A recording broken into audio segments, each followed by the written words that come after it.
Hello, everyone. Tracie here, your resident business rebel, and you're listening to Cocktails, Coffee, and Conversations podcast, the show that lets true stories and insider secrets of digital entrepreneur life unfold. Our business world is growing, and as an online business coach and digital product creator, I believe you didn't become an entrepreneur to grin and bear your way through business.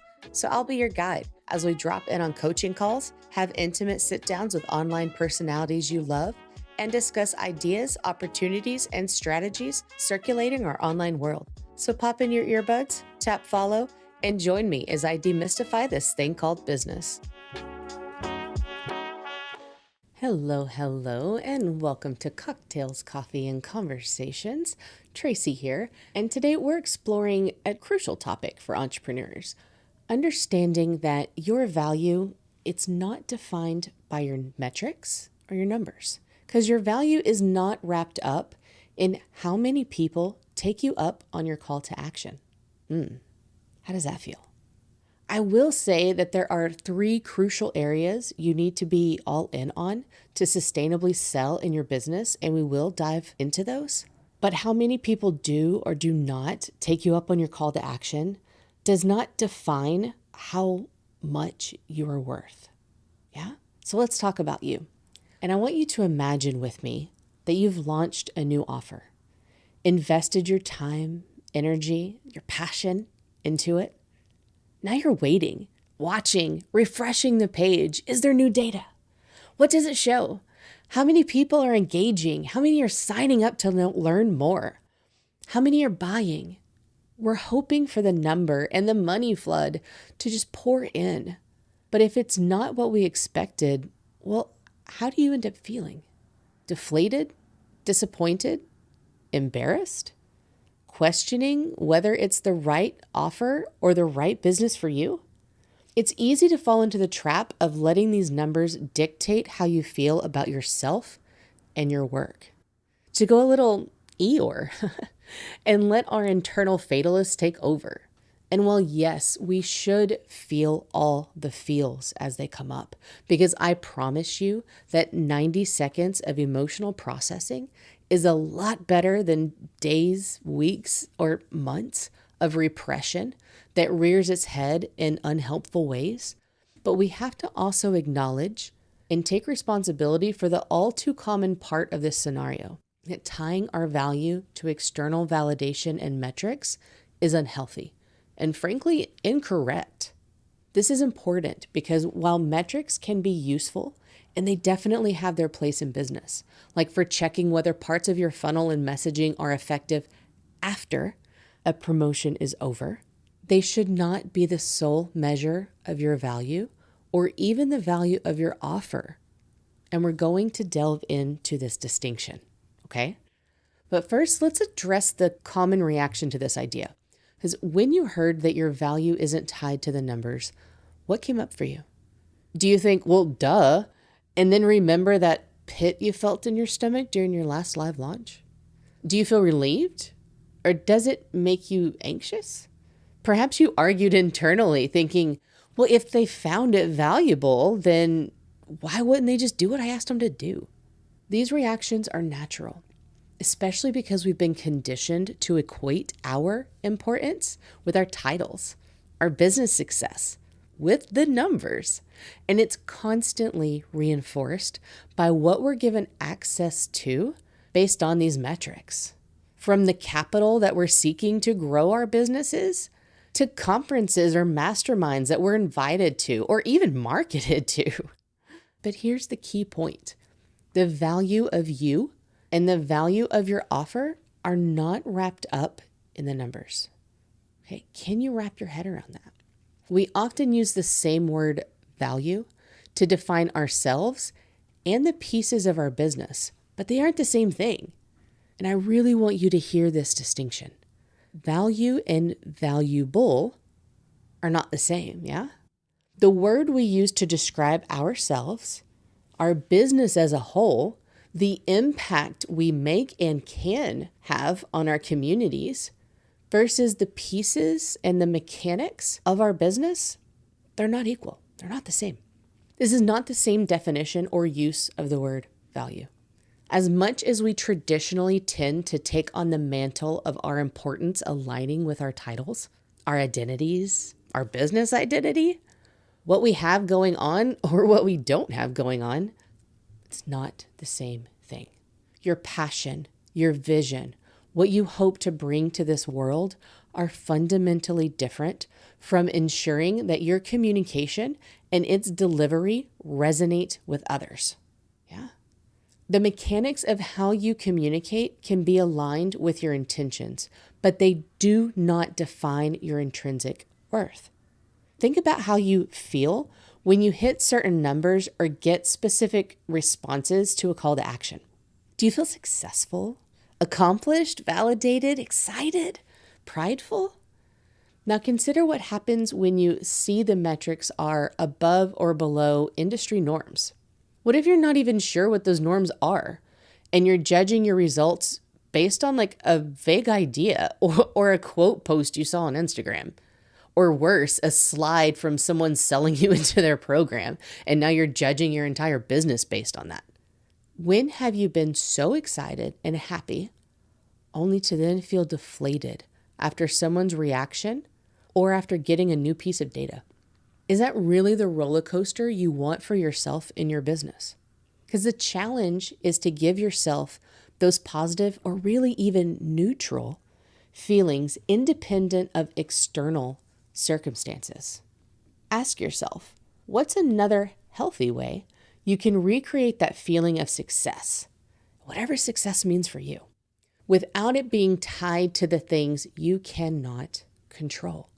Because remember, you don't control tech issues as much as we try, or social media algorithms, or international situations and weather and, all the things that happen in our world. But you do control allowing yourself to feel, to process, and coming back to how you define your value and the vision you have for your business. And you can determine what your non-negotiables and negotiables are during launching, sales calls, regular business time, anytime you feel provoked. We can work on the mechanics. We can analyze and control the parts that are available to us. But my ask of you is that you really think about how you want to define and internalize your own value.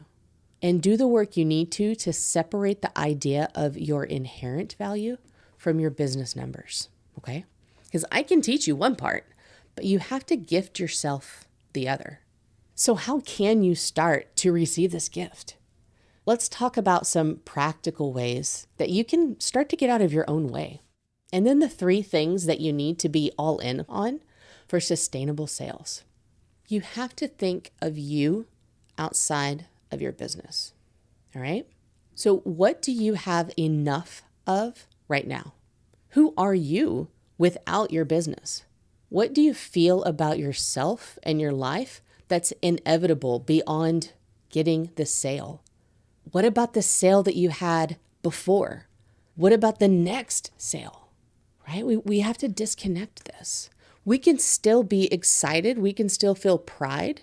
We can still feel accomplished about things without being completely attached and connected to it. Okay? Grounding into these answers will help you get out of your head so you can get into the heads of the people that you're trying to make connections with.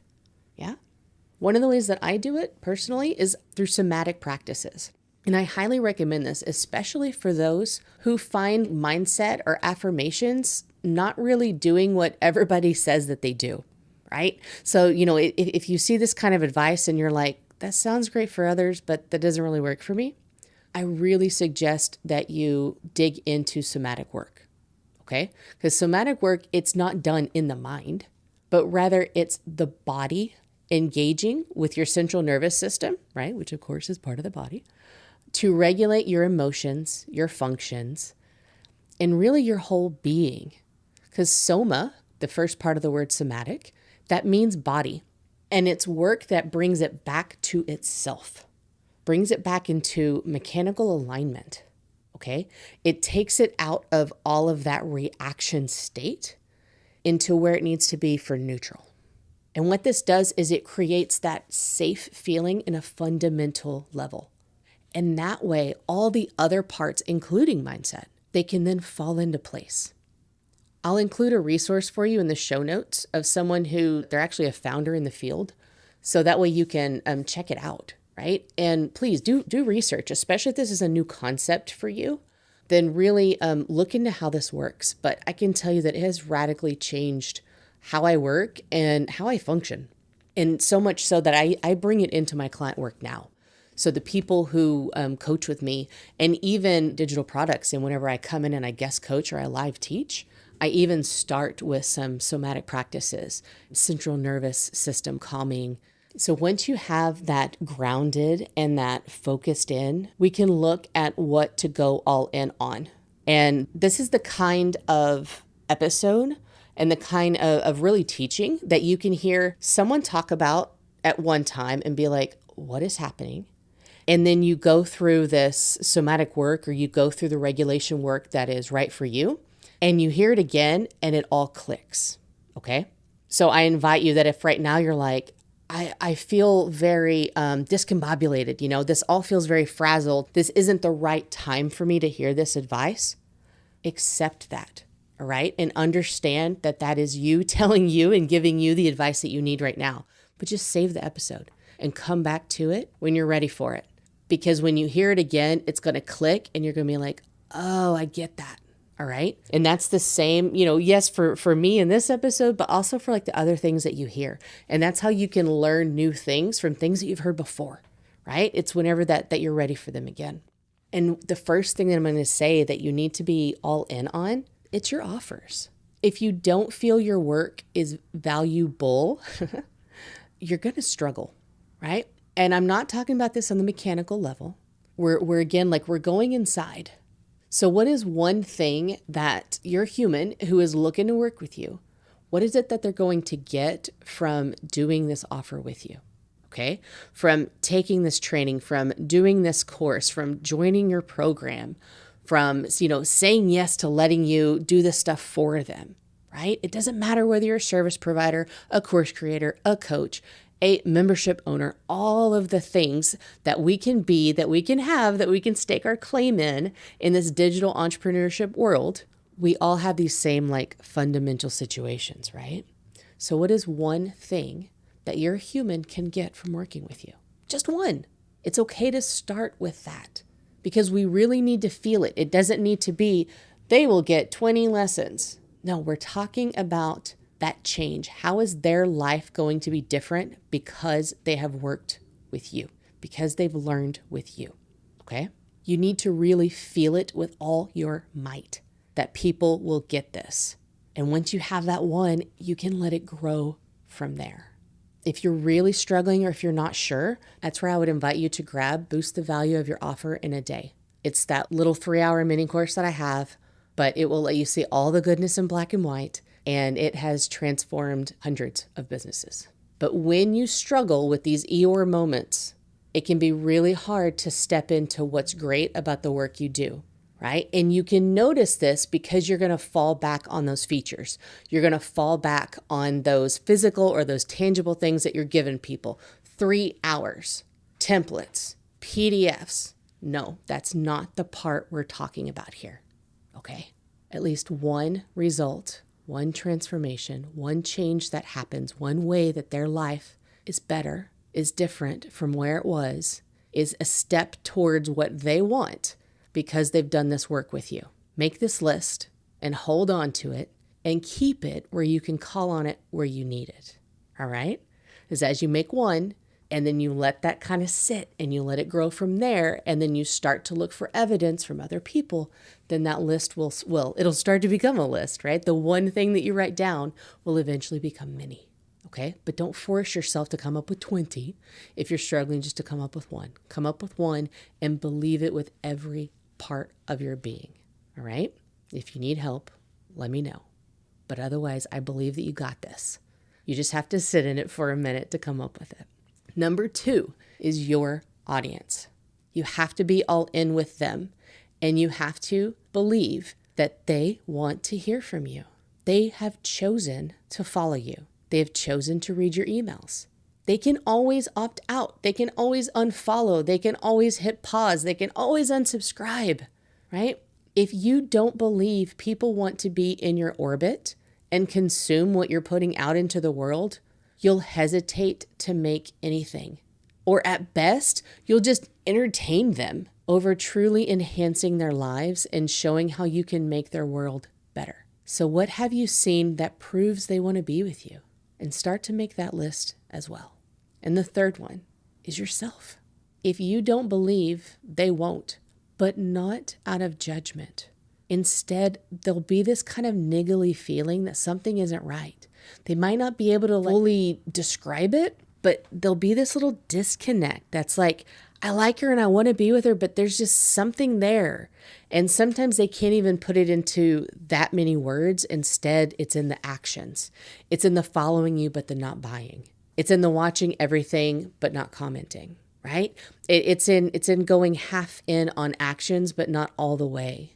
And that disconnect happens from them feeling that lack of sense of self on your end, okay?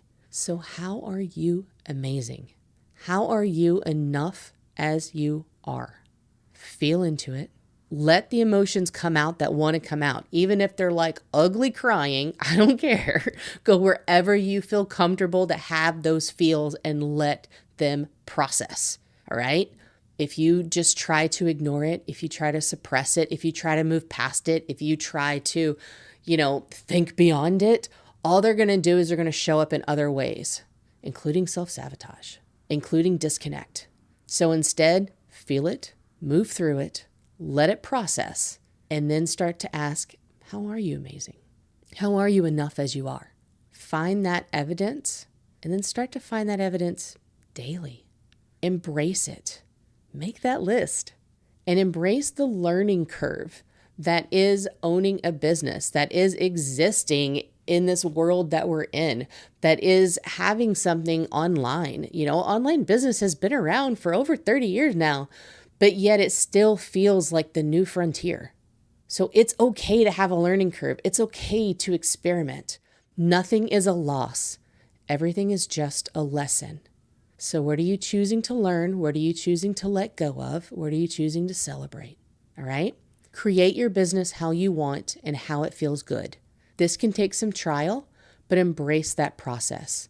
Let go of any past shoulds or quote unquote ways to be successful. You must follow this formula. Any of those scripts, any of those supposed go-to selling tactics, all those things that for you personally, they just felt forced to include them in your business. Okay? Let go of it.